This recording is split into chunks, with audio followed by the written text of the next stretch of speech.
Hi everyone, it's Yvette Le Blowitz from SPAITGIRL.com and welcome to the SPAITGIRL Talk Show podcast.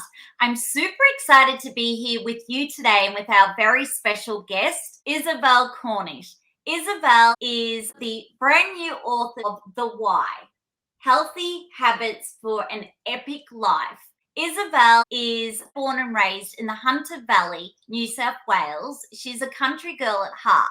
Her passion for health and well-being has influenced her to travel the globe, exploring the world of nutrition and detoxing and completing a raw vegan chef course. She's also a qualified yoga teacher, personal trainer, and health coach specializing in eating psychology. She also has a great love in acting, and she's appeared on screens across the world in various productions, from the award-winning Network 10 series Puberty Blues to ABC's America's Marvel's Inhumans. She was also a contestant in the second series of the reality TV show SAS Australia on the 7 Network. And she has a love for all things, which is health, fitness, and beauty. Now that I've just done this mammoth introduction, Isabelle Cornish, how are you today? Hi, I'm well, thank you. Thanks so much for having me on the show. I love talking to people and inspiring other people, and also I'm super excited for people to read my book and to get it out there in the world. So before we dive into your book, are you happy to let our audience know a little bit about yourself? I'm Isabelle Cornish. I'm 27. I grew up in the Hunter Valley of New South Wales, and then I've lived in America, in Sydney, and in a lot of different places all over Australia. For the last few years, I've been based in Byron Bay, which I absolutely adore. I love it here. I have a camper van. I just take off whenever I can with my red Kelpie named Bee in my camper van. And I've always loved creativity, any form of creativity that I can express in, which has led me to writing, to acting, to art, to playing guitar. So I'm a girl that lives by her heart, connecting to my heart and using healthy habits to stay in tune with my desires, my wants, and my needs is how I live my life, and it's how I hope to inspire other people to live their life. And this book is full of healthy habits that I hope the reader gets a takeaway from and can use these habits to support them on their journey. I absolutely love your book. Before we hit the record, I was just saying it's absolutely one of my all-time favorites, a must-read for all of our Spirit Girl Book Club and our audience tuning in. It's an easy read, which I really love, especially for someone who's dyslexic. So if someone out there thinks they can't read, you can read The Why by Isabelle Cornish, trust me. How you share your personal journey, and you have so many practical how-to tips, so many exercises, so many how-tos. There's so many nuggets of wisdom in here, and it's just such a beautiful book to read. It really is. I love, love, love it. I told you it's one of my all-time favorites now. And I love all of the illustration in there as well. How does it feel to see me right now in this very moment holding up your printed book by Murdoch Books? Is it starting to sink in now that you are a published author and your book's going to be launching on the 1st of February? Yeah, it's such an awesome feeling. And that's like, as a kid, I didn't do that well in school. I was always just so obsessed with like acting and creativity, and I couldn't sit still in my academic classes. And it was like I fought for my desires and my goals, and like I wanted to write this book. So I made it happen. And anyone can, be in the driver's seat to reach for their goals. And you just need to believe in yourself, and you just need to believe in yourself and work hard and just don't give up. So I've had so many moments now where I'm like, that was my goal. And then you've got to take a step back sometimes and feel like gratitude and love. And, you got to be proud of yourself. You got to have those moments. And especially in this day and age, we're always like, what's next? What's next? What else can I do? And it's been important for me on this book journey to remind myself to take a step back sometimes and just to like sit and be with it and be grateful. I love that. And when it comes to the title, The Why, Healthy Habits for an Epic Life, why did you choose the title name The Why? And what does that actually mean to you and for your readers? Yeah, so it's an interesting concept. I believe that the why, it's what drives all our healthy habits. So if we don't have an integration of our why, it can be hard to have the meaning and the purpose for doing something. So my why I do the healthy habits is because it enables me to live the epic life that I want. So every single thing we do, if we constantly check in and ask why, like, why am I doing this? Or why is that way? Or what does that mean to me? It's just like integrating a purpose and a heartfelt meaning behind the things we do. So this book is my why. It's my why for my healthy habits. It's my why for the way I am in my life.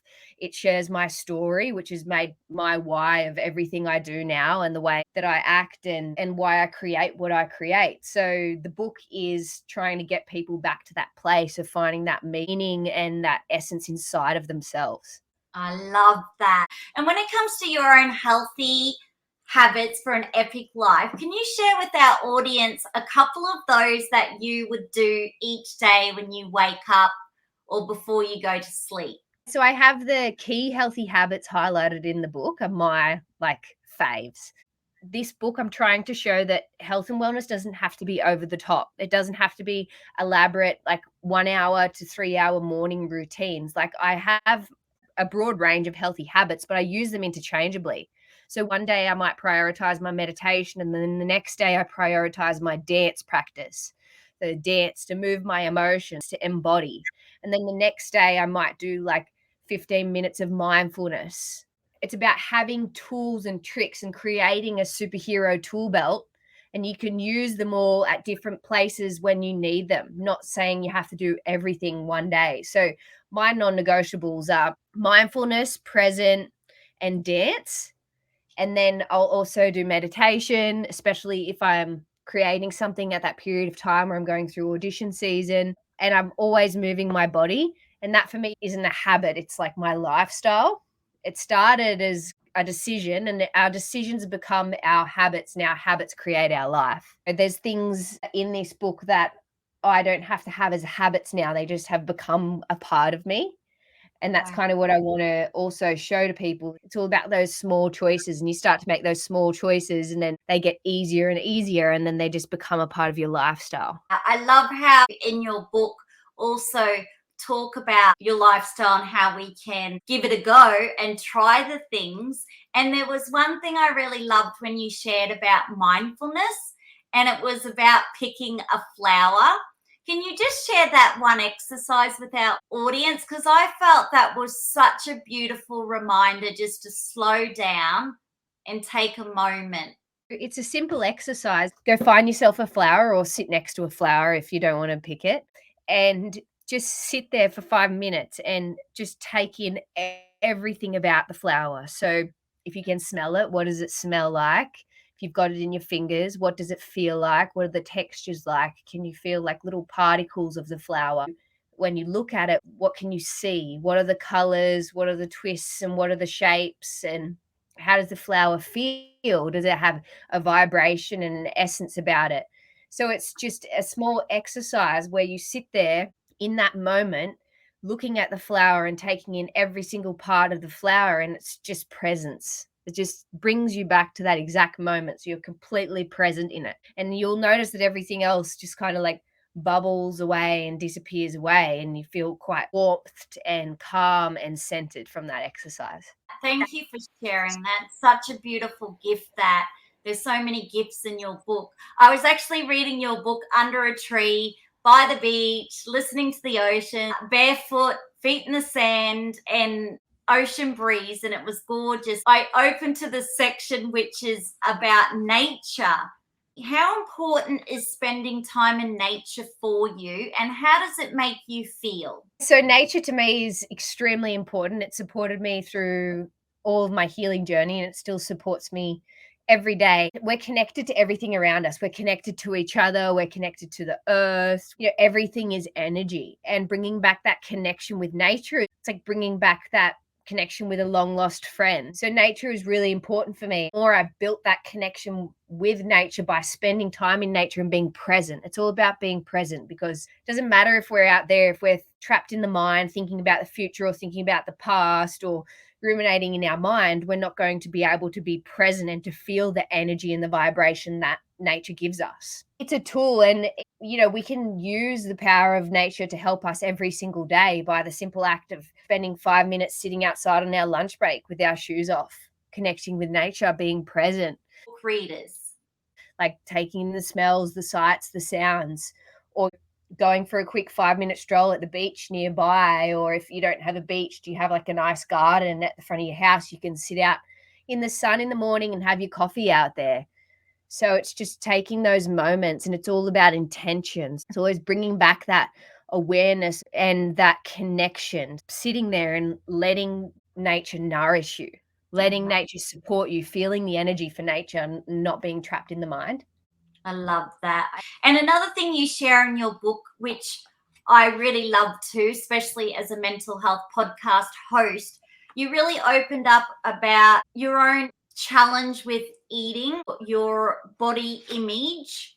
Are you happy to tell our audience a little bit about your journey and then how you actually have now come to love your body and have a much healthier relationship with food? Being in the modeling and acting industry from a long age definitely put a lot of external pressure on already an internal pressure that I felt. Everyone feels in this social media, crazy media world that we live in. So I had lots of layers of pressure. I suffered from poor body image and a really toxic relationship with food there for a while. And like when I felt what that was like, I knew that there had to be another side, like there had to be another way. So I fought for it. So I studied and I started to take care of myself. And that's when I turned to eating psychology. So eating psychology really changed the game for me because I stopped looking at things as separate. So, we've got our diet, and then we've got our exercise routine, and then we've got our friends or our family.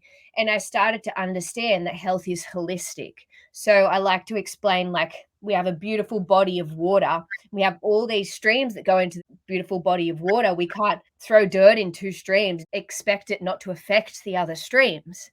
So I began to realize that if I wanted to be the best version of myself in my friendships, my connection with the environment, in my relationships, then I had to work on those other parts. I had to work on my body image. I had to work on my relationship with food. And it's not about being perfect. It's about just finding like a balance and finding like a comfort in different aspects of our life, which all contribute to the one whole person. So for me, like a lot of spiritual practices really helped me with body image, studying yoga and understanding that I'm a soul and that we're more than the external body, even though we're in this crazy world where we're influenced to think that like our external body is everything. What does my heart feel? And like, what does my soul want? What is my purpose on this earth? So bringing back meaning to my inner essence rather than my external body. So that really helped me. And then with my food relationship, just a lot of undoing, not doing. So undoing the conditionings that I'd picked up in the world, undoing all these beliefs of all these different diets, and just getting back to myself. Like, what do I feel like eating? What does my body need? Because we're just constantly bombarded with all this shit. And sometimes we don't need to do more shit. We actually just need to unpack it all and start to build that internal wisdom back with ourselves and to like listen to what we actually need rather than listening to what other people think we need and then trying to, do those things. So that was what it was for me. It was a slow journey of just unpacking. Well, I'm glad that you overcame your eating disorder. I could truly resonate with your story because you mentioned that you went to a Sydney modeling agency, and at the time you were told that your body was too big, and that triggered that event that you had to lose weight and get skinnier and get smaller to fit into the modeling industry. Like, I'm 44 now, but even when I was, I think, 16, 17 or in my early 20s, that was the same thing that happened to me. And that triggered my eating disorder or my lack of eating. And even if I was a size 8, I'd still look at the mirror and think I was fat. So I just loved how you opened up and shared your story, because I feel that every woman or person or guy who even picks this book up, or girl, will really benefit from seeing how you work through that, and now how you have this holistic relationship with everything around you and with food, and it's a really great approach. At the moment, social media is so focused on body, and it's all body image, and it's, sex sells. There's so many ideals of how a girl or woman should look like, and can be very toxic and damaging for our mental health. And I often say we don't compare our souls to someone else. We don't go, her soul's bigger than mine, or her soul's smaller than mine. So I love your message in your book. I also want to ask you, when it comes to writing, do you love to journal every day? You're obviously an incredible writer after reading your book. How does journaling play into your life? I love to journal. So each day it's different. Depends what I'm going through. If I'm going through a healing period, because, we're always on a journey of life. We've got to heal, and then we've got to recalibrate, and then we've got to set goals again. So at the moment, a lot of my journaling is goal setting and getting clarity for this next year ahead of time. I feel anyway that we don't need to rush in with these New Year's resolutions, because it's all about asking questions, setting down time to journal. We can't expect to have answers straight away. So I like to spend the first month of the new year just mapping things out, writing things down, getting a lot of clarity. And that's what my journaling practice is at the moment. And then it kind of changes and evolves. And next month I might be into a creation period rather than a getting clarity, setting goals period. So then it'll be a lot more narrative writing, poetry writing. And I love to use creative art forms in my journal, like drawing and writing poetry to express my emotions or things like that. I love that. When it comes to the food you eat now, what are some healthy foods you love to eat that we could try? At the moment, while the weather's warm, smoothies in the morning, just you can pack in those nutrients. And if you can get in antioxidants and nutrients in the morning, you're going to have so much more energy for your day. So I'm back on the smoothie grind at the moment. And then also love an oat bowl, or I like to shove heap veggies in my oats too. So I'll do a pumpkin porridge, or a shredded zucchini porridge, or cauliflower porridge. So I'm all about sneaking the veggies and the vitamins and nutrients where I can. Lunch for me is usually some yummy salad bowl. I eat intuitively, so I don't really eat the same thing every day. I just like heaps of greens in there, and some quinoa or some rice. And then if I'm having tofu or a little bit of white fish, I eat mostly plant-based, and then every now and again I'll eat some fish. That's just what works for me. I call myself a flexitarian. But yeah, I was vegetarian and vegan for 13 years, and now I just eat a very intuitive way. Oh, that's so beautiful. And I want to ask you next, in your book, you really talk about how exercise has improved your mental health. Can you take us through that? Because we're going to have some people listening who might not be feeling motivated to exercise. They might feel like crap. The last thing they feel like doing is putting on their walking shoes or exercising. Can you share how it's transformed your life? Yeah, and I think that the people that feel like that, it's important for them to go back to their why. Why should they exercise? Because it can help them to feel better. And when you start to integrate more of that why, then it's actually easier to do it. When we feel low on energy as well, actually exercise is what we need, because exercise helps to transform stuck energy in the body. And especially exercise in nature or sunshine is a double whammy, and it doesn't need to be over the top. I like to say 20 minutes walk in the morning, 20 minutes walk in the afternoon, out in the sunshine if you can, or anywhere that there's trees or anything like that, outside with some music or with no headphones at all. So yeah, just keep it simple. And once you start, sometimes we just need to start, and energy creates more energy once we start. So it's sometimes just going for that 20-minute walk, and then you're on a roll. So start small, and then let that create a butterfly effect into the rest of your life. I love that. And you touch on the butterfly effect in your book as well. And thank you for sharing those incredible tips. Start small. And I also love in your book, you have a whole section on clear your mind. Be aware of your thoughts. Awareness is so key.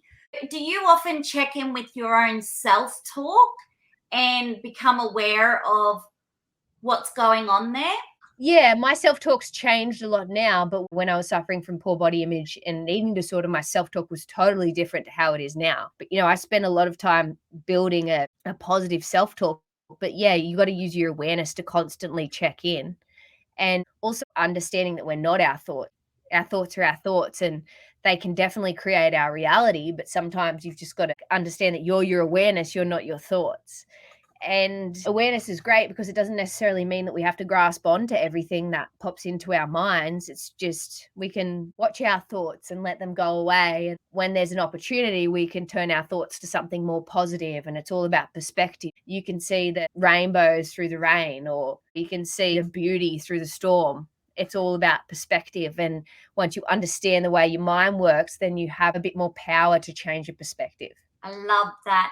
And you have such a beautiful section in the book about judgment and comparison, and a mantra that you chant every day during your yoga and meditation training that translates to, may all beings everywhere be happy and free. And may the thoughts, words, and actions of my own life contribute to that happiness and to that freedom for all. And I love how you discovered that you are a warrior woman. So to me, a warrior woman is fighting for the epic life you deserve and desire. I mean, not giving up on your hopes and dreams, for picking yourself up when you fall down. It's not about not falling down. It's about having your own back, being a friend to yourself, caring for yourself, and believing in your power. You know, we're such powerful beings, and we can get like comfortable sometimes, but it's striving for what you want. Something's not right, then work towards changing it as best as you can. I love that. And for someone that's working in the media all the time, acting on TV, in social media, do you find you also have to take breaks from social media? Yeah, definitely, for sure. I always take a step back from it when I can. And at the moment, I find that when I'm going through like a more quiet time of my life, I have awareness of myself reaching for my phone. So I'll just stay off my phone as much as I can, leave it at home, or just log into social media when I need to post something. But yeah, no, that's something we always have to check in with ourselves. And for me, I like to take, weeks at a time away from social media. And then I just like to watch my social media use. So put the timer on there that tells you how much social media you can use. Yeah, implement any tools and tricks that I can to help me stay on track. Love that. And what are some of your other self-care rituals that you love to practice? Self-care for me is like playing guitar. Creativity is a form of self-care for me because it enables me to just not be thinking, just to be in like a flow state. Saunas, I absolutely love saunas and ice bars. They're a form of self-care. And then reading books, learning. I absolutely adore learning, whether it's through podcasts or books. And I like sitting down and actually reading a book and having that disconnection rather than having sound in my ears all the time. I picked up in your book that you're an avid book reader. And the reason being, just such a good writer. I was like, whoa, she's read a lot of books. This author, Isabelle Cornish, has read a lot of books. Your book is so practical, so much knowledge. You even referred to some psychologists in here, some psychotherapists. So you've also got some research in there. Like, there's so much information in there.